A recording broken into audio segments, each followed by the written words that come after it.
មានណាអត់មានទៅធ្វើទង្វើអញ្ចឹងដាក់ខ្ញុំក៏មានតម្លៃរបស់ខ្ញុំដែរខ្ញុំអត់ចូលចិត្តទេអាមិនបងនិយាយអញ្ចឹងយើងស្គាល់គ្នាយូរហើយតា អាឡូ អាឡូបងកំពុងធ្វើអី បងមានធ្វើអី បងទំនេរអត់ចង់បបួលបងទៅផ្ទះសំណាក់ចង់បបួលបងទៅផ្ទះសំណាក់ទៅទស្សនៈ ចាស់បងទៅផ្ទះសំណាក់អត់ មិនយកសុកមកបវលបងទស្សនៈ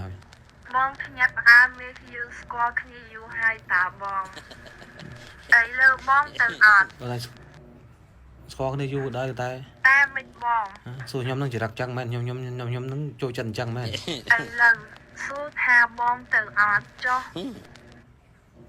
ហើយទៅទស្សនៈដែរ ទៅអង្គុយជជែកគ្នាលេង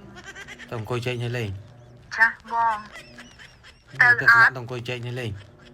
ចាស់បងឥឡូវសួរថាបងទៅអត់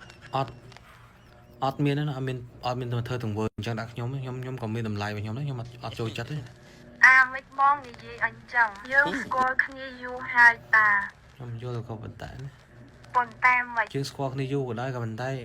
មកសុកមកបវលខ្ញុំទៅទស្សនៈមិនទៅហ៎ទូខ្ញុំនឹងអ្នកហ៎ដើរចូលទស្សនៈតែអីហ៎ខ្ញុំនឹងជាមនុស្សអញ្ចឹង តែ ឲ្យតម្លៃខ្ញុំផង អូន